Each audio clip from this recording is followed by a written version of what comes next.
మరి ఈరోజు మనం మరొకసారి బైబిల్ చరిత్రలోకి వెళ్దాం. మరి ఇప్పటి వరకు అబ్రహాము, శారా, అలాగే హాగరు మనం చూసాం. దేవుడు అబ్రహాముకి శారా ద్వారా కుమారుని ఇచ్చాడు. ఆయన గొప్ప విందు చేశాడు.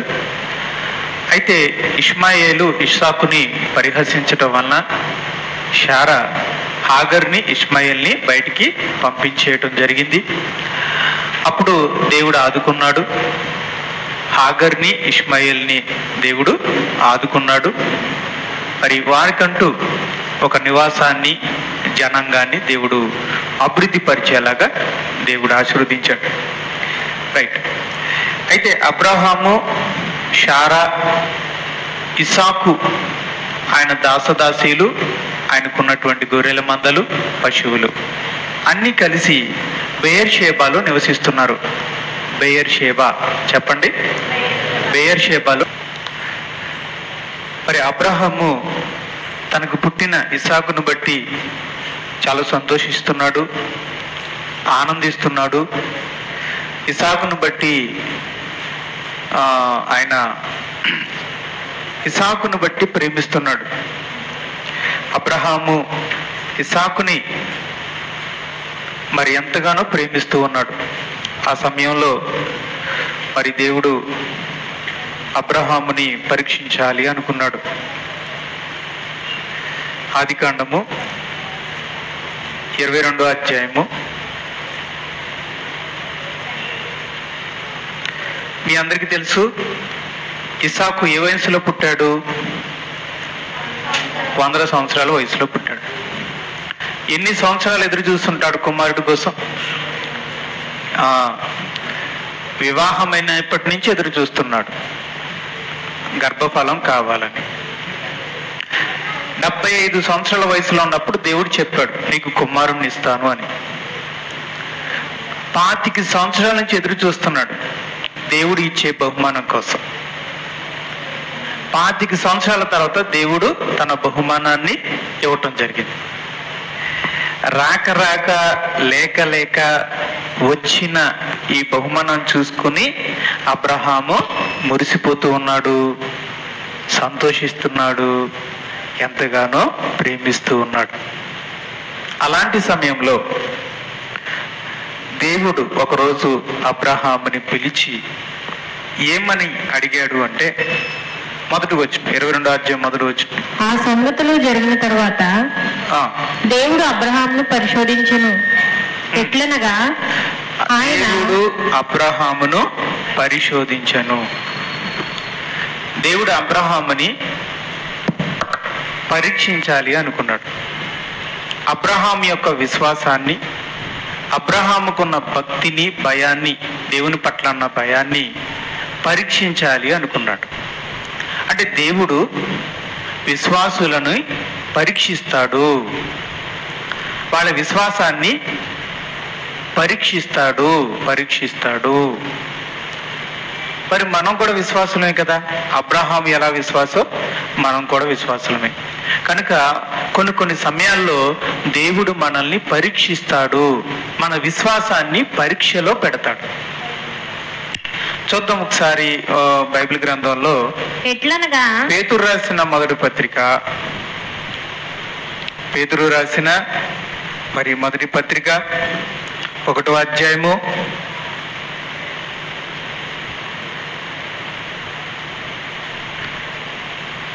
1వ అధ్యాయము 7వ వచనం. అమూల్యమైన మన విశ్వాసము ఈ శోధనల చేత పరీక్షకు నిలిచినది. అమూల్యమైన విశ్వాసాన్ని దేవుడు శోధనల చేత పరీక్షిస్తాడు.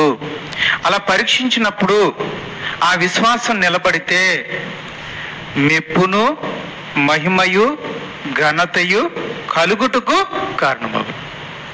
ఎవరి విశ్వాసం అయితే దేవుడు పెట్టిన పరీక్షలో నిలబడతాదో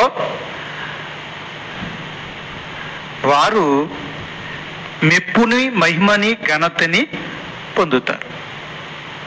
అబ్రహాము దేవుడు పెట్టిన పరీక్షలో గెలిచాడా, ఓడిపోయాడా? అబ్రహాం యొక్క విశ్వాసము ఆ పరీక్షలో నిలబడిందా, పడిపోయిందా? నిలబడింది కనుకే అబ్రహాంకి ఏమొచ్చింది? మెప్పు, మహిమ, ఘనత. ఈ రోజుల్లో దేవుని పిల్లలైన వారందరికీ అబ్రహాము తెలియని వారు ఉన్నారా? ఉన్నారా ఎవరైనా? లేదు. మరి బైబిల్ చరిత్రలో క్రైస్తవులకి అబ్రహాము తెలియనివంటి వారు ఎవరు లేరు. అందరికి ఒక పేరు తెలుసా? విశ్వాసులకు తండ్రి అని. మరి అసలు ఆ మాట అనిపించుకోవడం ధన్యత కదండి. మన విశ్వాసులకే తండ్రి అండి. ఎందుకు విశ్వాసులకు తండ్రి అయ్యాడు? ఎందుకు? ఒక మహాపరీక్షలో ఆయన విశ్వాసం నిలబడింది కనుక ఆయన విశ్వాసులకే తండ్రి అయ్యాడు. మరి అది మెప్పు, మహిమ, ఘనతే కదా. కనుక అబ్రహామును దేవుడు పరీక్షించినప్పుడు అబ్రహాము యొక్క విశ్వాసం ఆ పరీక్షలో నిలబడింది. విశ్వాసులకు తండ్రిగా ఆయన మెప్పును, మహిమను, ఘనతను అనుభవిస్తున్నాడు, పొందాడు, అనుభవిస్తున్నాడు. రేపు రెండవ రాకడలో వచ్చినప్పుడు యేసు ప్రభు ఎదుట కూడా మెప్పును, మహిమను, ఘనతను పొందుతారు. మనందరి ఎదుట పరిశుద్ధులైన దేవుని పిల్లలందరి ఎదుట అబ్రహాముకు మహిమ కలుగుతుంది, ఘనత కలుగుతుంది.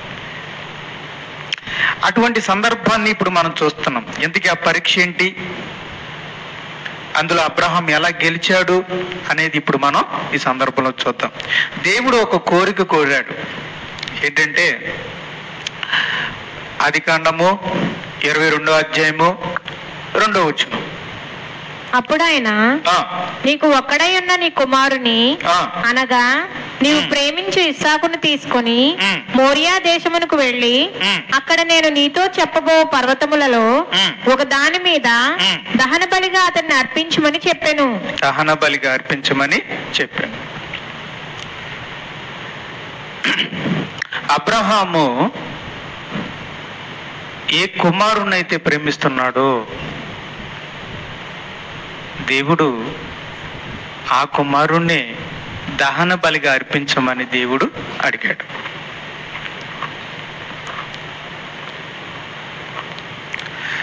దేవుడు అబ్రహాం ముందు ఉంచిన పరీక్ష ఏంటంటే, నువ్వు ప్రేమించే నీ కుమారుణ్ణి నాకు దహన బలిగా అర్పించు. ఇది పరీక్ష.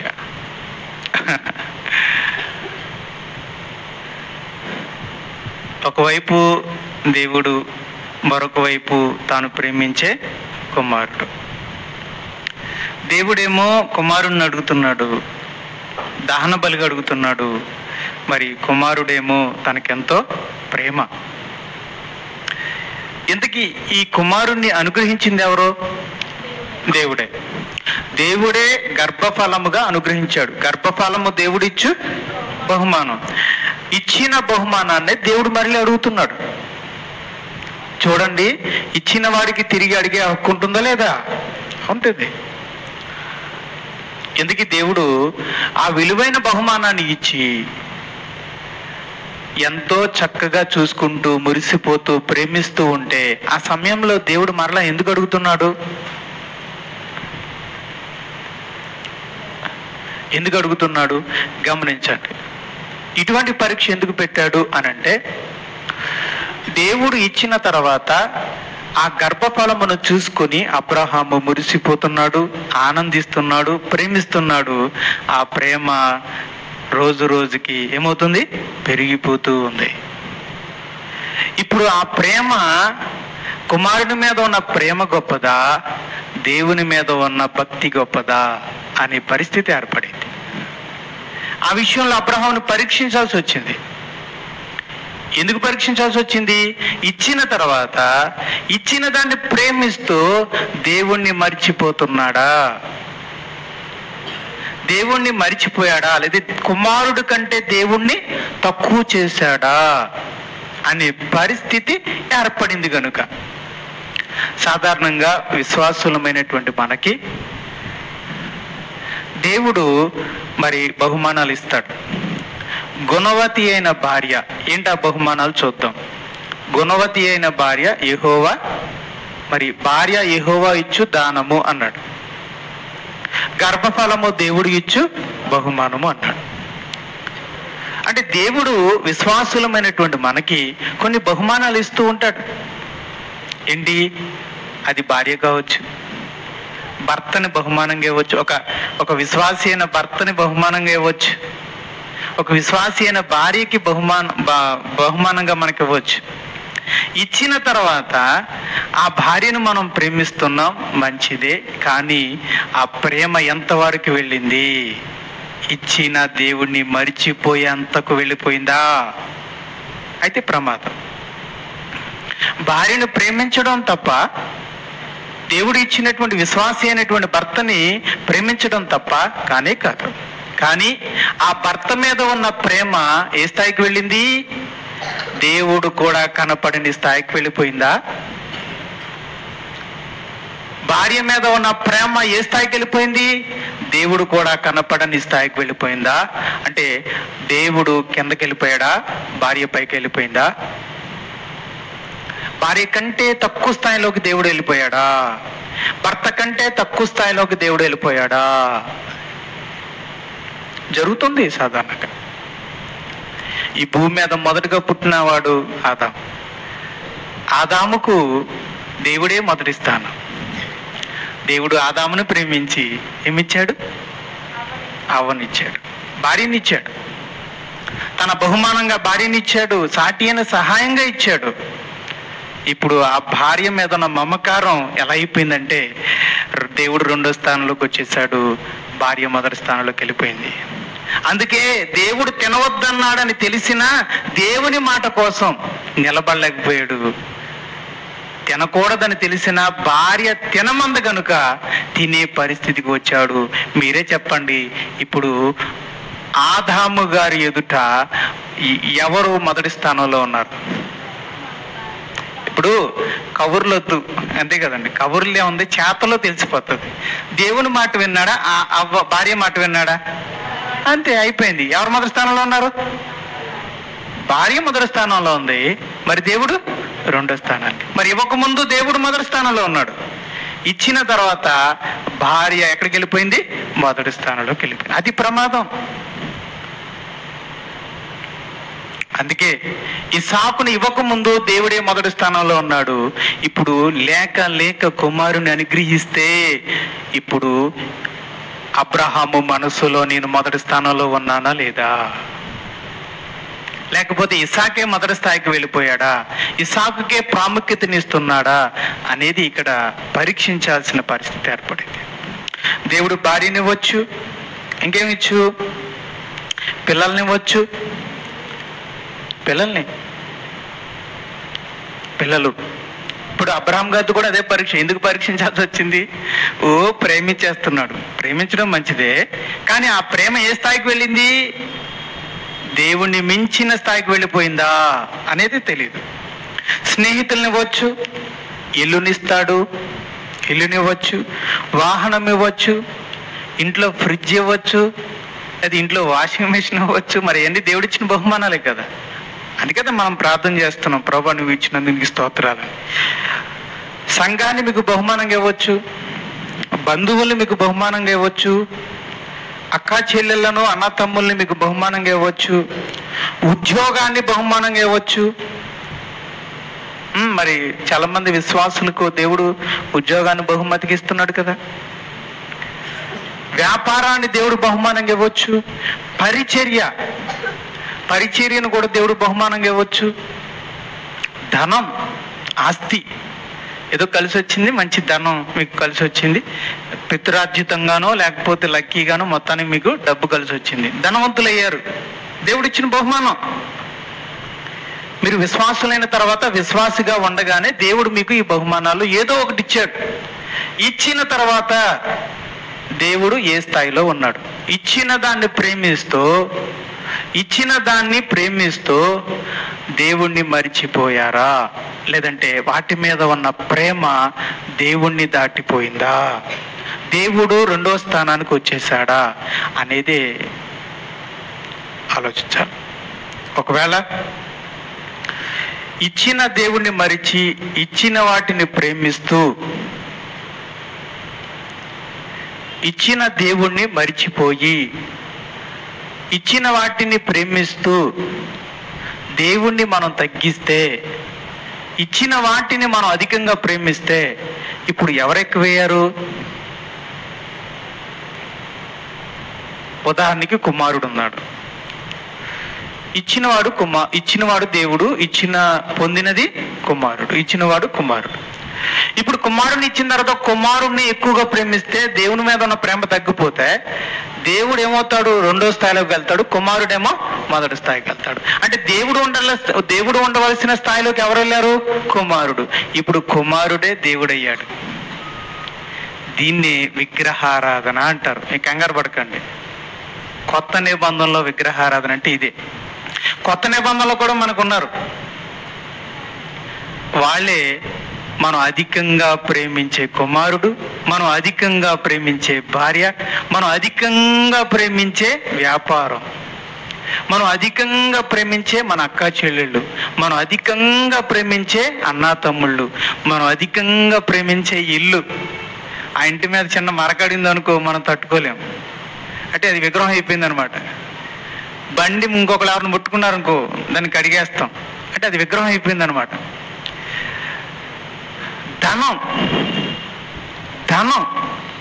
ధనం అనేది అధికమైన ప్రేమ. దాని మీద ధనం ఉండడం తప్పు కదండి. ధనం మీద ప్రేమ అది దేవుణ్ణి మించిన స్థాయి. మీరు మర్చిపోకూడదు, నేను అన్నమాట మర్చిపోకూడదు. వీటిలో ఉన్నవేవైనానో దేవునికి మించిన స్థాయికి వెళ్ళిపోతే, దేవుడు ఉన్న స్థాయిలోకి, ప్రథమ స్థాయిలోకి మీ జీవితంలోకి వెళ్ళిపోతే, దేవుడు ఉన్న స్థాయిలోకి ఇవి వెళ్ళిపోతే అది విగ్రహం. చూద్దాం ఒకసారి మనం ఈ విషయాన్ని. మనం కొలసీలకు రాసిన పత్రిక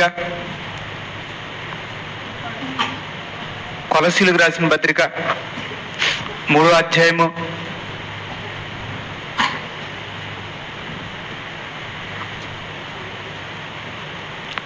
5వ వచనం. కావున కొలసీలకు రాసిన పత్రిక 3వ అధ్యాయం 5వ వచనం.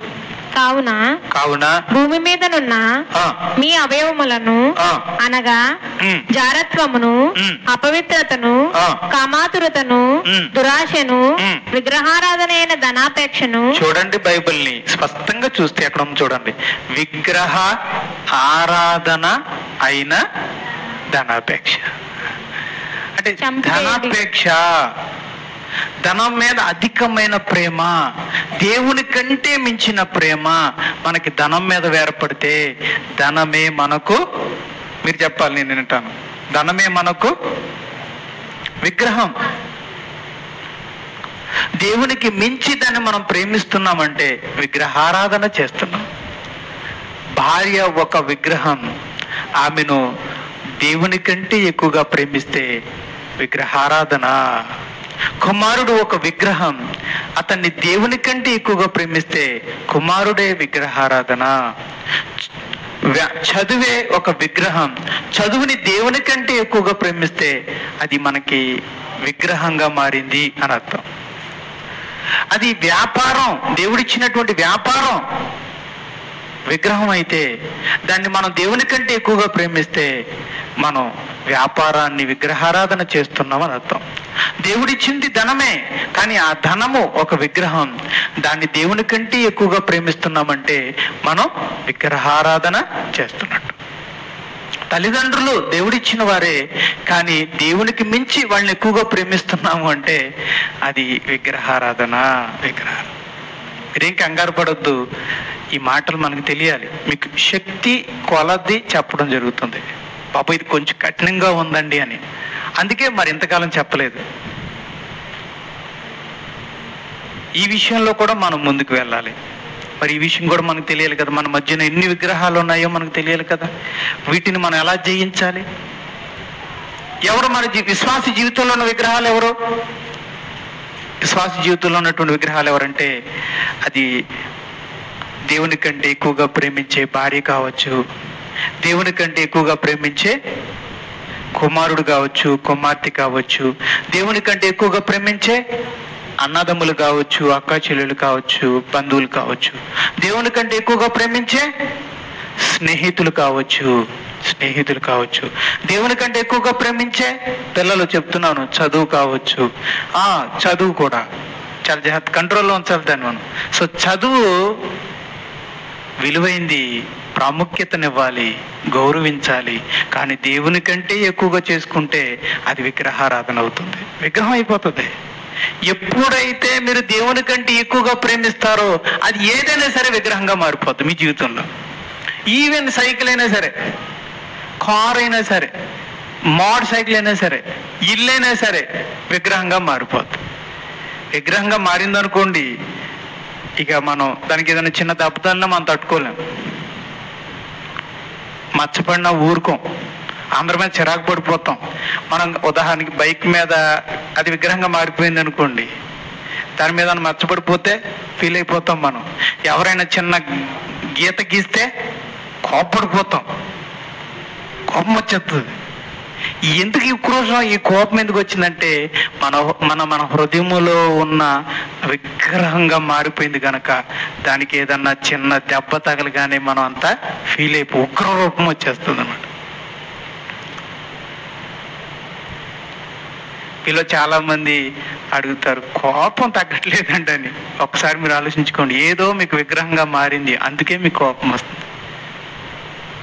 మీ జీవితంలో ఏదో విగ్రహంగా ఉంది, అందుకే ఆ విగ్రహాన్ని ఎవరైనా టచ్ చేస్తే మీకు కోపం వచ్చేస్తుంది. దాన్ని ముట్టుకుంటే మీకు కోపం వచ్చేస్తుంది. దానికి ఒక చిన్న గీత పెడితే కోపం వచ్చేస్తుంది. దాన్ని ముక్కుగా నెరగొట్టారు అనుకోండి, మీకు కోపం వచ్చేస్తుంది. మరి అది విగ్రహం కదా, నా విగ్రహం జోలికి వస్తావా అని. మీ జీవితంలో ఎవరో ఏదో విషయం విగ్రహంగా మారింది, అందుకే మీకు చెప్పలేనంత కోపం వస్తూ ఉంది. ఓకే,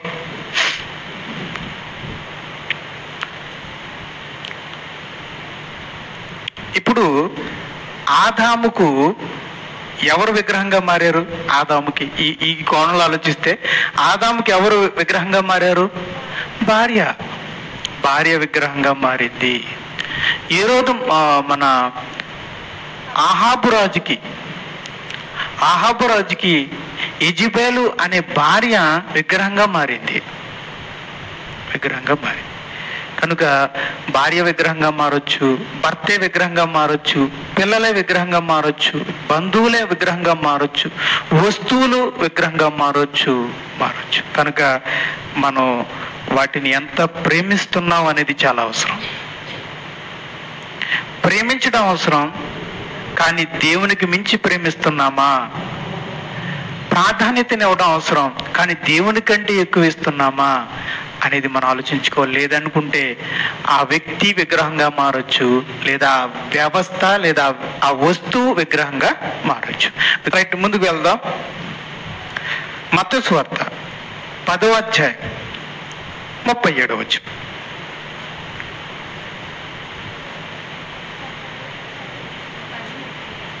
మత్తయి సువార్త 10వ అధ్యాయము 37వ వచనం. తండ్రినైనను, జాగ్రత్తగా వినండి, యేసు ప్రభు అంటున్నాడు, తండ్రినైనను తల్లినైనను నాకంటే ఎక్కువగా ప్రేమించువాడు నాకు పాత్రుడు కాడు. కుమారుణ్ణైనను కుమార్తెనైనను నాకంటే ఎక్కువగా ప్రేమించేవాడు నాకు పాత్రుడు కాడు. అంటే యేసు ప్రభుకి, దేవునికి ఎందుకు పాత్రుడు కాడు? నాకు వద్దు అంటున్నాడు, నాకు పాత్రుడు కాలేడు అంటున్నాడు. ఎందుకని? తల్లిని ఒక విగ్రహంగా చేసుకుని, తండ్రిని ఒక విగ్రహంగా మార్చుకుని, భార్యని ఒక విగ్రహంగా మార్చుకుని, కొడుకుని కూతుర్ని విగ్రహంగా మార్చుకుని నాకంటే ఎక్కువగా ప్రేమిస్తే, కనుక తల్లిదండ్రులను దేవుని కంటే ఎక్కువగా ప్రేమించడం, భార్య బిడ్డల్ని దేవుని కంటే ఎక్కువగా ప్రేమించడం, దేవుడిచ్చిన కొన్ని వస్తువుల్ని, ఇంటిని, ధనాన్ని దేవుని కంటే ఎక్కువగా ప్రేమించడం విగ్రహారాధనతో సమానం. కనుక దేవునికి పాత్రుడు కాదు, విగ్రహారాధికుడైన వ్యక్తి దేవునికి పాత్రుడు కాలేడు అని ప్రభు అంటున్నాడు.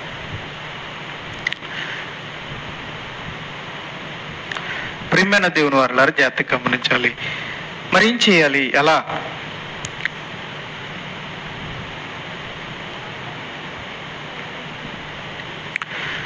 ఒక విషయం చెప్తాను, జాగ్రత్తగా వినండి. మరి ఇప్పుడు ఏం చేయాలి? విగ్రహంగా మారకూడదంటే తల్లిని తండ్రిని ప్రేమించడం మానేయాలా? నా వరకు నేను చెప్తున్నాను. నేను నా చిన్నతనంలో, నేను మారు మనసు పొందిన తనంలో కూడా ఎవరు నా జీవితంలో మొదటి స్థానం అంటే మా అమ్మగారు, మా నాన్నగారు, మా అమ్మగారు. ఎవరికైనా మొన్న పిల్లలను కూడా అడిగాను, మీ జీవితంలో మొదటి స్థానం ఎవరిది అని అడిగితే అందరూ యథార్థంగా చెప్పారు. యవనస్తులేని పిల్లలు, మా అమ్మ నాన్నగారే మాకు ముఖ్యము, వాళ్ళంటేనే మాకు మొదటి ప్రేమ అన్నారు. నిజం అది. అయితే ఒక విశ్వాసి జీవితంలో తల్లిదండ్రులు మొదటి ప్రేమికులు, వాళ్ళే మొదటి స్థానం. అయితే విశ్వాసంలో ఎదిగే కొలది, దేవుని ప్రేమ తెలిసే కొలది, యేసయ్య యొక్క ప్రేమ తెలిసే కొలది దేవుని మీద ప్రేమ, యేసయ్య ప్రేమ పెరుగుతూ ఉంది. అనుగా రైట్, దేవుని మీద ఉన్న ప్రేమ తెలిసే కొలది, దేవుని మీద ఉన్న ప్రేమ పెరిగే కొలది దేవుడు మొదటి స్థానంలోకి వెళ్ళాడు. అంటే తల్లిదండ్రుల మీద ఉన్న ప్రేమని తగ్గించవసరలా, తల్లిదండ్రుల మీద ఉన్న ప్రేమను అలాగే ఉంచాలి. నా తల్లిదండ్రుల మీద ఉండే ప్రేమ, మీ తల్లిదండ్రుల మీద ఉన్న ప్రేమ అలాగే ఉండనివ్వండి, దాన్ని తగ్గించవసరలా. కానీ దేవుని మీద ఉన్న ప్రేమను ఏం చేయాలి? పెంచాలి. ఇప్పుడు పెంచితే ఇప్పుడు ఎవరు మొదటి స్థానంలో ఉన్నారు? దేవుడు. కుమారుడి మీద ఉన్న ప్రేమ తగ్గించవసరలా, దేవుని మీద ఉన్న ప్రేమను పెంచండి. భార్య మీద ఉన్న ప్రేమని తగ్గించవసరలా, దేవుని మీద ఉన్న ప్రేమని పెంచండి. భర్త మీద ఉన్న ప్రేమని తగ్గించొద్దు, కానీ అది అలాగే ఉంచండి. కానీ భర్తకు మించిన ప్రేమని దేవునిలో పెంచుకోండి. ఆటోమేటిక్గా దేవుడే మొదటి స్థానంలోకి వెళ్తాడు. కనుక వ్యక్తులైతే వాళ్ళని మనం ప్రేమించటం అనేది, వ్యక్తులైతే వాళ్ళు మనం ప్రేమించడం తగ్గించవసరం లేదు. కానీ వాళ్ళకంటే దేవుని మీద ఉన్న ప్రేమ పెంచుకుంటే దేవుడే మొదటి స్థానంలోకి వెళ్తాడు. ఉదాహరణకి మీకు చెప్తాను. రాత్రిపూట మీరు చూస్తే నక్షత్రాలు కనిపిస్తాయి. నక్షత్రాలు కనిపిస్తాయా? రైట్. ఆ వెలుగు ఎలా ఉంటుంది? నక్షత్రాల వెలుగు కొంచెం ఉంటుంది కదా.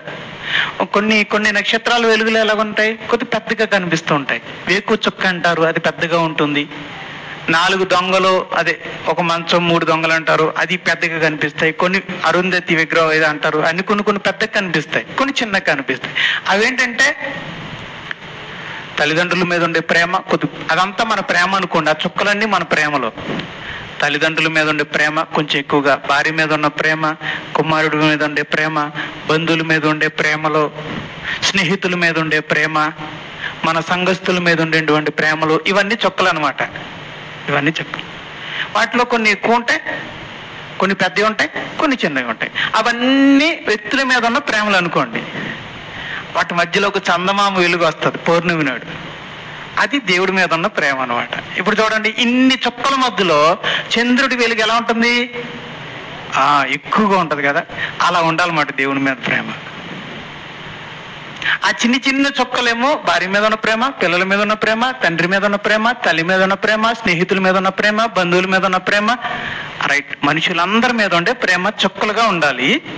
దేవుని మీద ప్రేమ మాత్రం వెన్నెలను కురిపించే చందమామలాగా ఉండాలి. అలా ఇప్పుడు నేను గమనిస్తున్న, ఇంత పెద్ద ఆకాశంలో ఇన్ని నక్షత్రాల మధ్య చంద్రుడు పెద్దగా ఎక్కువ వెలుగుతో కనబడుతున్నాడా లేదా?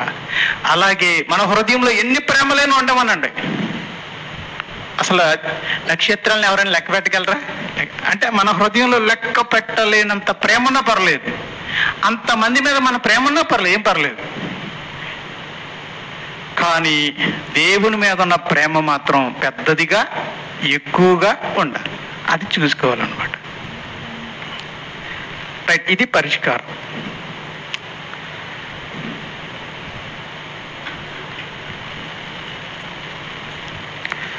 ఇక ఆ తర్వాత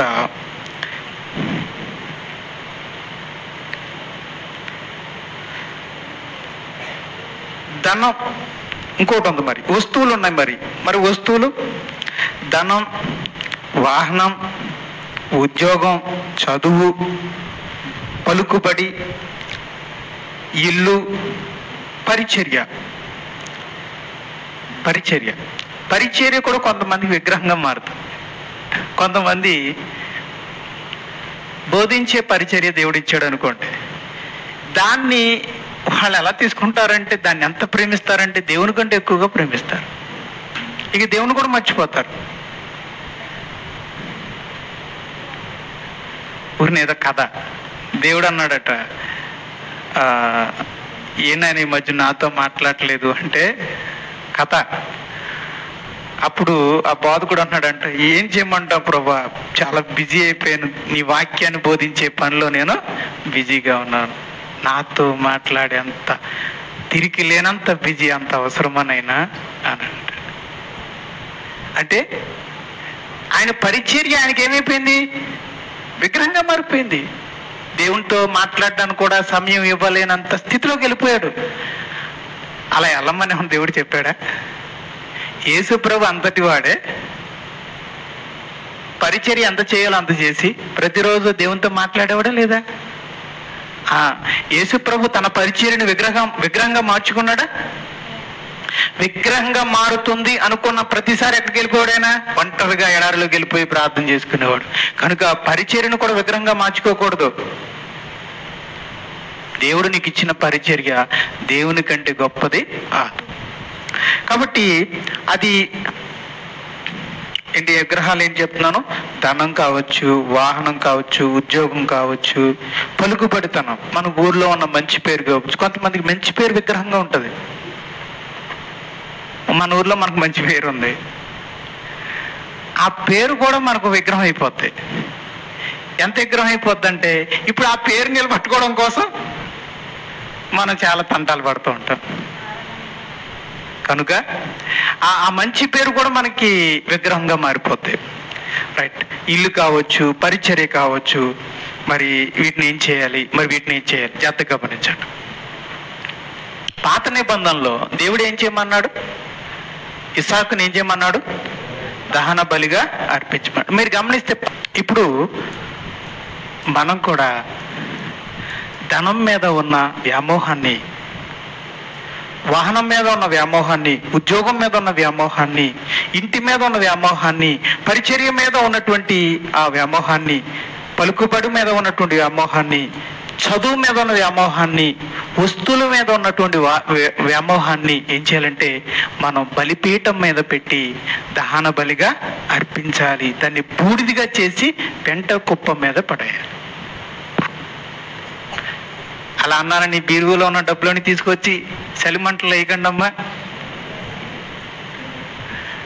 నేనంటుంది ధనాన్ని కాదు, ధనం మీద ఉన్న వ్యామోహం. ధనము దేవుని కంటే ఎక్కువైపోయింది అంటే ధనం మీద ఉన్నటువంటి వ్యామోహము, ధనం మీద ఉన్న ప్రేమని, వస్తువుల మీద ఉన్న ప్రేమని, ఆ ప్రేమని, వ్యక్తుల మీద ఉన్న ప్రేమని. ఇప్పుడు మీరు గమనిస్తే ఈ స్టోరీలో అబ్రహాము తన కుమారుణ్ణి ఎక్కడ పెట్టాడు చూడండి? దహన బలిగా అర్పించడానికి బలిపీఠం మీద పెట్టాడు. ఒకవేళ దేవుడు ఆగవద్దు అని అంటే ఏం చేసేవాడు? అబ్రహాము చంపేవాడు, దహన బలిగా అర్పించేశాడు. అంటే ఒక రకంగా మనసులో తన కుమారుడి మీద ఉన్న వ్యామోహాన్ని, ప్రేమని దహన బలిగా అర్పించేశాడు. కుమారుడిని అర్పించాడా? కుమారుడి మీద ఉన్న వ్యామోహాన్ని అర్పించాడా? అమ్మా, కుమారుని అర్పించే అవకాశం దేవుడు ఇవ్వలేదు. కానీ ఈ జరిగిన మొత్తం ప్రక్రియలో అబ్రహాములో ఉన్న కుమారుని మీద ఉన్న ప్రేమని దహన బలిగా అర్పించేలా దేవుడు చేశాడు. దేవుడికి కావాల్సింది అదే. ఇస్సాకును తీసేయాలని దేవుని ఉద్దేశం కాదు, ఇస్సాకు మీద ఉన్న ప్రేమను తీసేయాలి. అది మన భార్యని మన భార్యని తీసేయాలని దేవుని ఉద్దేశం కాదు, భార్య మీద ఉన్న ఆ ప్రేమను తీసేయాలని దేవుని ఉద్దేశం. అందుకే దేవుడు పరీక్షిస్తాడు. ఒకవేళ నేను ఎలా అంటున్నానని మీరు ఏం అర్థం అనుకోకండి. మీరు ఎవరినైతే ఎక్కువగా ప్రేమిస్తారో వారు మీ ఎదుట పరీక్షిస్తాడు. మన మధ్యన ఒక బ్రదర్ అంటున్నాడు, వారి ఇంట్లో ఉన్నటువంటి చండిపెట్టికి అనారోగ్యం వచ్చింది, కొంచెం కలవర పెట్టారు.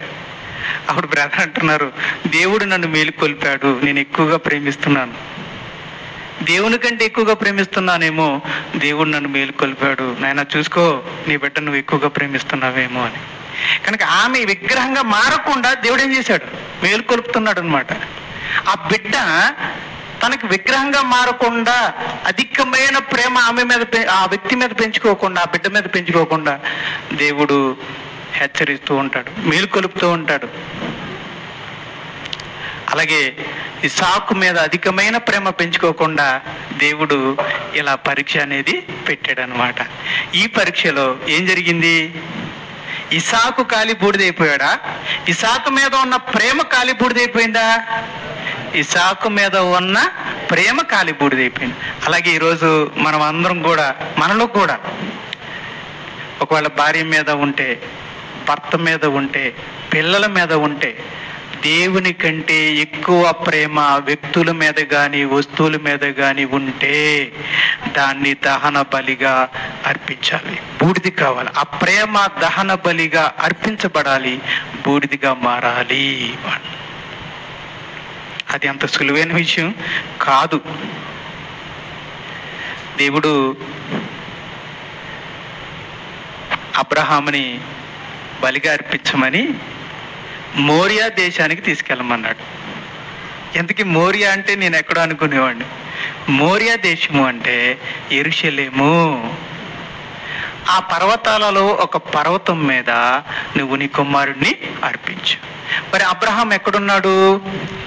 మొదట్లో అన్నాను కదా, ఏ ఊర్లో ఉన్నాడు చెప్పాలి? ఎక్కడున్నాడు? బెయేర్షెబా. చెప్పండి, ఎక్కడున్నాడు?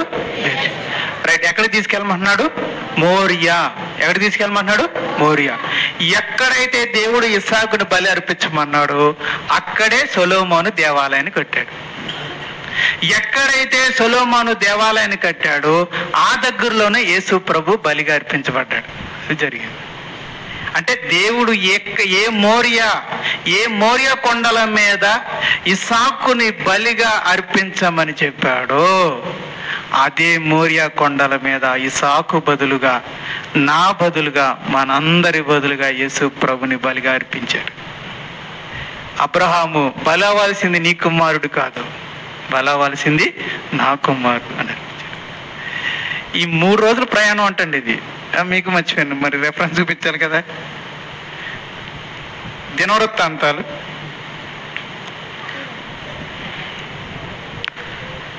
మీకు దినవృత్తాంతాలు తెలిస్తే చూడండి, లేకపోతే సిస్టర్ గారు చదువుతారు.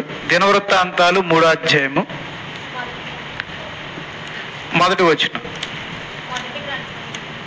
అమ్మా 2వ దినవృత్తాంతాలు తరువాత 3వ అధ్యాయము 1వ వచనం. సొలొమోను యెరూషలేములో తన తండ్రి అయిన దావీదునకు యెహోవా ప్రత్యక్షమైనప్పుడు మోరియా పర్వతమందు దావీదు సిద్ధపరిచిన స్థలమున యెబూసీయుడైన ఒర్నాను కళ్ళమందు దావీదు ఏర్పరిచిన స్థలమున యెహోవాకు ఒక మందిరమును కట్టనారంభించెను. ఇక్కడ మోరియా పర్వతం అని చూడండి. మోరియా పర్వతమందు యెహోవాకు ఒక మందిరమును కట్టనారంభించెను. అంటే ఎక్కడైతే దేవుడు ఇస్సాకును బలిగా అర్పించమన్నాడు ఆ పర్వతం మీదే దేవాలయం నిర్మించబడింది.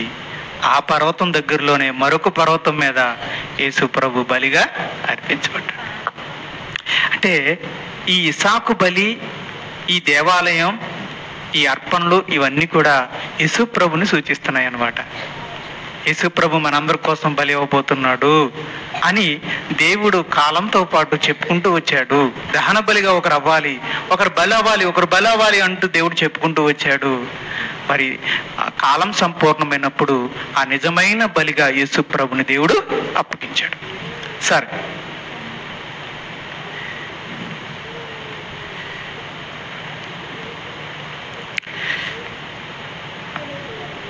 మరి ఇప్పుడు ఎన్ని రోజులు పట్టింది? 3 రోజులు. మరి ఈ 3 రోజులు కొడుకుని తీసుకుని వెళ్తున్నాడు చూడండి. అబ్రహాము కొడుకుని తీసుకుని 3 రోజులు వెళ్తున్నాడు. మరి ఈ 3 రోజులు వెళ్ళడం, కొడుకుని తీసుకుని దహన బలిగా అర్పించడానికి వెళుతూ ఉన్నప్పుడు అబ్రహాముకి ఎలా ఉంటుందో చెప్పండి. తీసుకెళ్తుంది పిక్నిక్కా, చావుకా? చావుకి. ప్రేమించే కొడుకుని చావుకు దగ్గరికి తీసుకెళ్ళడం అంటే అది మామూలు విషయం కాదు. వాళ్ళకి సూది గుచ్చితేనే మనం ఫీల్ అయిపోతాం. వాళ్ళకి జ్వరం వచ్చి దగ్గుతూ ఉంటేనే మనకి రాత్రులు నిద్ర పట్టదు. అలాంటిది కన్న కొడుకుని తీసుకుని దహన బలిగా అర్పించడానికి తీసుకెళ్తూ ఉంటే అబ్రహాం గారి యొక్క హృదయం ఎలా ఉంటుంది? ఇది సులువైన విషయమా, కష్టమైన విషయమా? ఈ 3 రోజులు నడుస్తూ ఉంటే అబ్రహాం ఎంత నరక వేదన అనిపించాడు. నేను ఇది చెప్తున్నానండి. అంటే విగ్రహాన్ని బద్దలు కొట్టడం, పొడి చేయడం, దహన బలిగా అర్పించి బూడిదగా చేయడం సులువైన విషయమా, కష్టమైన విషయమా? కష్టమైన విషయం. మనలో కొన్ని ఉదాహరణ చెప్తాను. మనలో కొంతమందికి టీవీ విగ్రహంగా మారుతుంది, ఫోను విగ్రహంగా మారుతుంది, మూవీస్ సినిమాలు విగ్రహంగా మారుతాయి. చెడు సహవాసం, ఆడి ఫ్రెండ్ చెడ్డోడే కానీ మానలేకపోతుంది. టీవీ అవి చూడకూడదు కానీ మానలేకపోతున్నాం. ఫోను అందులో అవి చూడకూడదు కానీ మానలేకపోతున్నాం. మూవీస్ వద్దనుకుంటున్నాను కానీ చూసేస్తున్నాను. వాడు చెడ్డోడు, వాడితో వెళ్ళకూడదు అనుకుంటున్నాను కానీ సాయంత్రం ఫోన్ చేయగానే వెళ్ళిపోతున్నాను. జానత్వం ఇది చేయకూడదు అనుకుంటున్నాను కానీ నేను పడిపోతున్నాను. త్రాగుడుతనం తాగకూడదు అనుకుంటున్నాను కానీ ఒళ్ళు నొప్పులు వచ్చినప్పుడు టెంప్ట్ అయిపోతున్నాను. ఇలా ఏదో ఒక రహస్యమైన పాపం కూడా విగ్రహంగా మారుతుంది. ఏదైతే ఇది తప్పు, ఇది చేయకూడదని మనకు తెలుసుండి కూడా అది మనం మానలేకపోతున్నామో అది కూడా విగ్రహంగా మారింది అని అర్థం. పిల్లలు ఈ వీడియో గేమ్ నేను ఇంకా చూడకూడదు, నా చదువును పాడు చేస్తుంది, ఈ వీడియో గేమ్ ఆడడం వల్ల నా టైం ఈజ్ వేస్ట్ అవుతుంది, దీనివల్ల నా చదువు ఎడ్యుకేషన్ వేస్ట్ అవుతుంది, మా అమ్మ నాన్న దగ్గర నేను అబద్ధం ఆడాల్సి వస్తుంది అని తెలుసు, మానేయాలని నేను అనుకుంటున్నాను కానీ మానలేకపోతున్నాను. ఈ మూవీస్ నేను ఇలా చూడకూడదు కానీ నా ఆత్మీయ జీవితాన్ని పాడు చేస్తుందని నాకు తెలుసు కానీ నేను దాన్ని మానలేకపోతాను అంటే అది విగ్రహంగా మారిందని అర్థం. ఏమైంది? దేవుని మాట విన్నాడా, భార్య మాట విన్నాడా? ఆదాము విన్నప్పుడు ఇప్పుడు ఎవరు విగ్రహం అయ్యారు? ఇప్పుడు టీవీ మాట వింటున్నావా, దేవుడి మాట వింటున్నావా? టీవీ చూడవద్దు, అలాంటి అటువంటి చెడు ప్రోగ్రామ్స్ నువ్వు చూడొద్దు, దానివల్ల నువ్వు చచ్చిపోతావు అంటే ఆత్మీయంగా నువ్వు చచ్చిపోతావు అని దేవుని మాట. టీవీ నన్ను ఒకసారి ఈ ప్రోగ్రామ్ అంతా చూడు అని టీవీ మాట, లేదా సినిమా మాట, లేదా ఒక చిన్న పాపం యొక్క మాట. ఇప్పుడు ఈ రెండిట్లో మనం మానలేకపోతున్నామంటే ఎవరి మాట అంటున్నట్టు? పాపం మాట వింటున్నట్టు, టీవీ మాట వింటున్నట్టు. అంటే ఇప్పుడు మనకి ఎవరు విగ్రహంగా మారారు? టీవీ. ఎవరు విగ్రహంగా మారారు? ఫోన్. దేవుడు చెప్పినా కూడా మనం చేస్తున్నామంటే అది మనకు విగ్రహంగా మారింది అని అర్థం. తినొద్దని దేవుడు చెప్పినా తినమని భార్య చెప్పిన మాట విన్నామంటే భార్య విగ్రహంగా మారినట్టే. దేవుడు చూడొద్దని చెప్పినా మనం చూసేస్తున్నామంటే టీవీ మనకు విగ్రహంగా మారిపోయినట్టే, ఫోన్ మనకు విగ్రహంగా మారిపోయినట్టే, వీడియో గేమ్స్ మనకు విగ్రహంగా మారిపోయినట్టే, జానత్వం వ్యభిచారం మనకు విగ్రహంగా మారిపోయినట్టే, మోహపు చూపులు విగ్రహంగా మారినట్టే, త్రాగుడుతనం విగ్రహంగా మారినట్టే, బ్యాడ్ ఫ్రెండ్షిప్ చెడు స్నేహం మనకు విగ్రహంగా మారినట్టే, మూవీస్ మనకు విగ్రహంగా మారలేకపోతున్నాం అంటే దాని మాట వింటున్నాం, అది విగ్రహంగా మారిపోయింది. ఇప్పుడు ఏం చేయాలి? విగ్రహాన్ని, ఈ విగ్రహాల్ని మనం బద్దలు కొట్టి దహన బలిగా అర్పించడం సులువైన విషయమా, కష్టమైన విషయమా? అబ్రహాముకి ఇస్సాకుని తీసి దహన బలిగా అర్పించడం ఎంత కష్టమో, అలాగే వీటన్నిటినీ తీసుకెళ్లి దహన బలి మీద అర్పించడం కూడా మనకి కష్టం. మరి ఏం చేయాలి? 3 దినాలు ప్రయాణం చేశాడు కదా. ఎన్ని దినాలు? 3 దినాలు. అలాగే మీరు కూడా 3 దినాలు ఉపవాస ప్రార్థన చేయాలి, బలంగా చేయాలి. దహన బలిగా అర్పించడానికి పెనుగులాడాలి. యాకోబు దేవదూత ఏం చేశాడంట? రాత్రంతా పెనుగులాడు. అలాగే మనం కూడా పెనుగులాడాలి. కానీ ఒకటి మర్చిపోకండి, ఎప్పుడు కూడా దేవుణ్ణి ఆదేశించకండి. తీసే ప్రభా, ఇది తీసే ప్రభా అంటారు కొంతమంది. ఏడు తీసేసేది? అలా అడగకూడదు. తీసే ప్రభా. అడుక్కునేవాడు వచ్చి అడిగినప్పుడు ఎలా అడుగుతాడు? అమ్మా విషయమే అంటాడా? అప్పుడు అనే అంటాం, అదలబో అంటాం.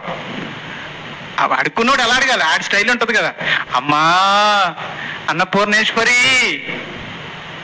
తల్లి నీ కమ్మని చేతితో అంత ముద్ద పెట్టమ్మా, అదే కదండి. అలా అడిగితే కానీ ఇప్పుడు ఇంట్లో ఉన్న ఆవిడేకపోతే ఆవిడ నిజంగా అన్నపూర్ణేశ్వరి లాగా ఫీల్ అయిపోయి నా చెయ్యి చాలా కమ్మంది అనుకుని ఒకవేళ చల్లనో లేకపోయినా వేడివేడిన అన్నం తీసి అందులో వేసేది మనసు కరిగిపోతుంది కదండి. అడిగేది పద్ధతి ఉంటుంది, అడిగేదాన్ని బట్టి అవతల రిప్లై ఉంటుంది. అలాగే మనం దేవుని కూడా కొంతమంది ఏంటంటే తీసే ప్రభు యేసు నామములో ఆజ్ఞాపిస్తున్నాను ఈ పాపం తీసే ప్రభు అంటూ ఉంటారు. ఏంటది? అలా అడిగితే పప్పులు అలా అడిగితే ఏ పాపం పోదండి.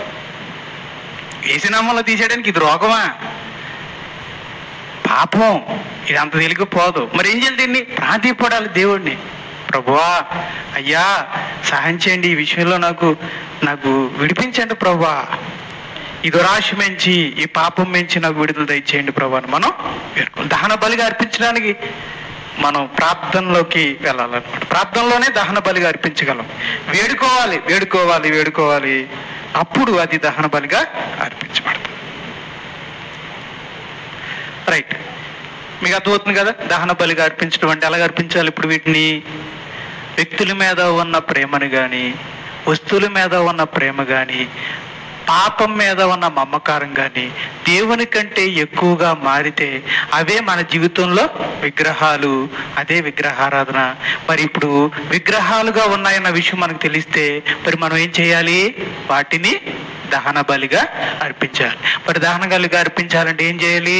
ఎక్కడ అర్పించాలి? మనం ఎక్కడికి వెళ్ళాలి? మోరియా పర్వతానికి వెళ్ళాలి. అంతేనా? వెళ్ళాలా?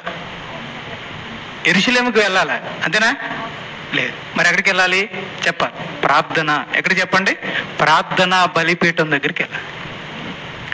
మీరు నమ్మకంగా దీనత్వంగా ప్రార్థన చేస్తే దేవుడు దానిని ఏదైతే మీ జీవితంలో విగ్రహంగా మారిందో దానిని బలిగా ఆయన అర్పిస్తాడు. ప్రేమైన దేవుని వాళ్ళారని జాగ్రత్తగా గమనించండి. మీరు యథార్థంగా ఒప్పుకోవాలి. ఈ విషయంలో మీరు యథార్థముగా సత్యముగా మీ పాపమును ఒప్పుకుని నీ ఎడలా అని అన్నాడు కనుక నిజాయితీగా ఒప్పుకోవాలి. ప్రభా నా భార్య మీద ఉన్న ప్రేమ విగ్రహంగా మారిపోయింది, నా బిడ్డల మీద ఉన్న ప్రేమ విగ్రహారాధనగా మారిపోయింది, ఇదిగో తండ్రి ఈ చదువు ఈ ఉద్యోగం విగ్రహంగా మారిపోయింది, లేదంటే ఈ దురలవాటు నాకు విగ్రహంగా మారిపోయింది, అయినా నాలోంచి తీసివేయి ప్రభువా అని మనం యథార్థంగా ఒప్పుకోవాలి. యథార్థముగా ఒప్పుకుంటే దేవుడు క్షమిస్తాడు, పవిత్రత చేస్తాడు, విడుదల చేస్తాడు. ఇంకో చిన్న విషయాన్ని చెప్పి ముగించిన మరి ఒక 5 నిమిషాలు ఉంది. ఈ 3 దినాల ప్రయాణంలో ఇసాకు అబ్రహాం వెళ్తున్నారు. ఏమేమి తీసుకెళ్తున్నారు అమ్మా? ఏమేమి తీసుకెళ్తున్నారు? బలిగా, దహన బలిగా ఏమేమి తీసుకెళ్తున్నారు అమ్మా? రైట్, అది ఆ చిన్నోడు ఏదో మోసుకెళ్తున్నారు కదా, కట్టెలు. అర్పించాల్సింది ఏంటి? దహన బలి. దహన బలికి కట్టెలు తీసుకెళ్తున్నారు. 2 నిప్పు తీసుకెళ్తున్నారు. 3 చంపడానికి కత్తిని తీసుకెళ్తున్నారు. రైట్, కానీ 4 ఇంతకీ దహన బలిగా అర్పించడానికి కావాల్సింది ఏంటి? పశువు లేదా గొర్రె. ఇంతకీ దహన బలికి బలి పశువు కావాలి. బలి పశువు అంటారు దీన్ని.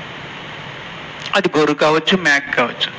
ఇంతకు ఇందులో ఇప్పుడు వీళ్ళు పట్టుకెళ్ళే 4 ఈ దహన బలికి అవసరమైన వాటిలో వాళ్ళ దగ్గర ఏమున్నాయి?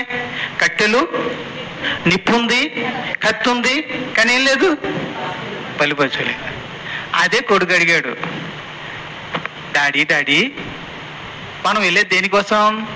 దహన బలి కోసం నాయనా.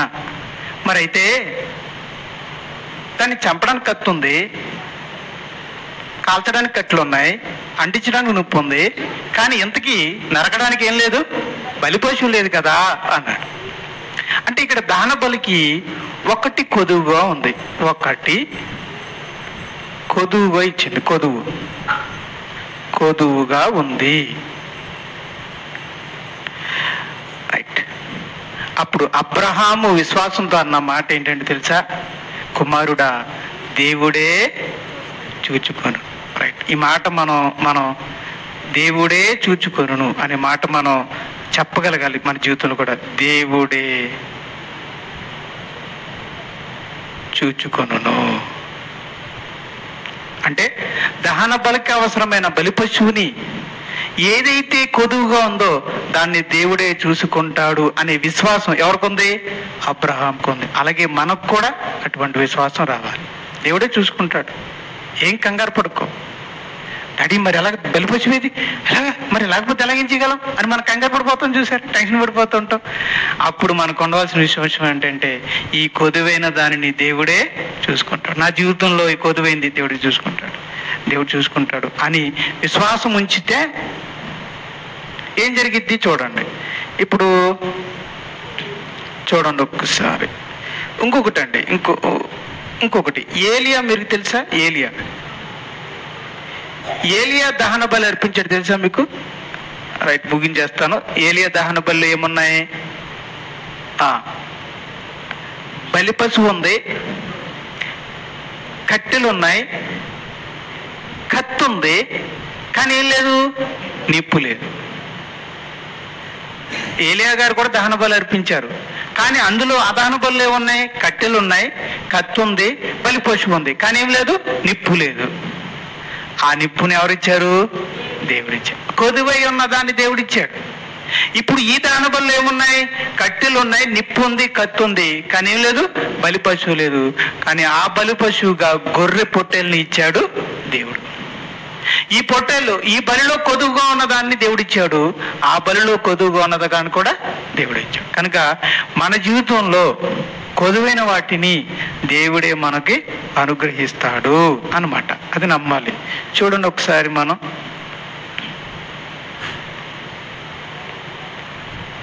ఇదిగో ఏలియా దహన బలికి దేవుడు ఆకాశము నుండి అగ్నిని పంపించాడు.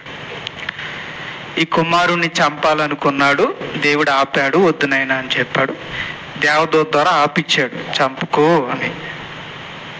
రైట్, ఇప్పుడు ఇసాకు బదులుగా బలి పశువుని దేవుడు ఏర్పాటు చేశాడు. చూడండి, కొమ్ములు తిరిగిన ఒక పొట్టేలు అక్కడ ఒక పొదలో ఇరుక్కుంది.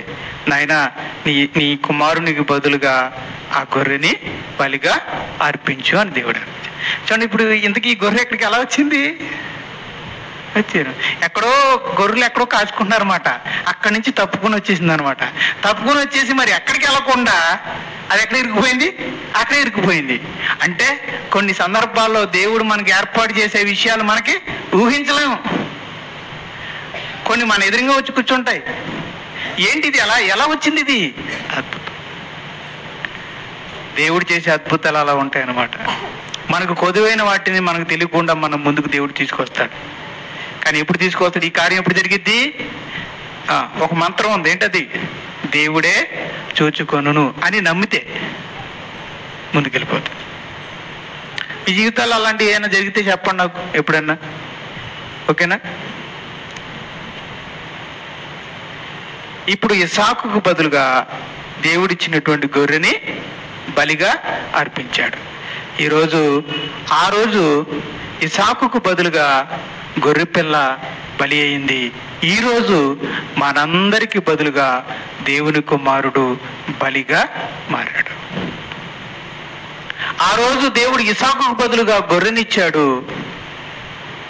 ఈరోజు మనందరికి బదులుగా తన కుమారుణ్ణే ఇచ్చాడు.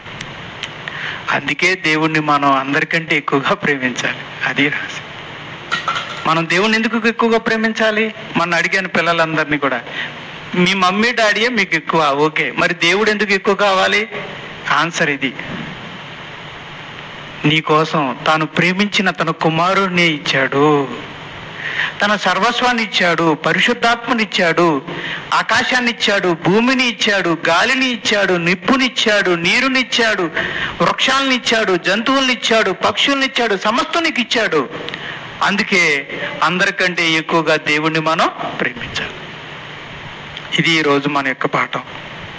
ప్రార్థన చేసుకుందాం, ప్రభు బల కొరకు సిద్ధపడదాం. చివరిగా ఒక మాట, మన జీవితంలో ఏది విగ్రహంగా ఉంది ఒకసారి మీరు దేవుని కంటే ఎక్కువగా దేన్ని ప్రేమిస్తున్నారో అది మీకు విగ్రహంగా మారింది, విగ్రహారాధనగా మారింది. అదేదో మీరు గుర్తిస్తే, అబ్రహాముకు ఇసాకు విగ్రహంగా మారాడు. అందుకే దేవుడు దహన బలిగా అర్పించమన్నాడు. ఈరోజు మీ జీవితంలో ఎవరు విగ్రహంగా మారారు? అది తల్లిదండ్రుల, భార్య, లేదా పిల్లల, లేదా బంధువుల, అక్క చెల్లెళ్ళ, అన్న తమ్ముళ్ళ, లేదా సంఘస్థుల, స్నేహితుల, ఎవరు మీ జీవితంలో విగ్రహంగా మారారు? వారిని ఈరోజు ఈ ప్రార్థన బలిపీఠం మీద దహన బలిగా అర్పించండి. ఒకవేళ మీ ఇల్లు, ధనం, ఒకవేళ ధనమా, ఇల్లా, చదువా, వ్యాపారమా, ఉద్యోగమా, వాహనమా, ఏది విగ్రహంగా మారిందో దాన్ని బలిపీఠం మీద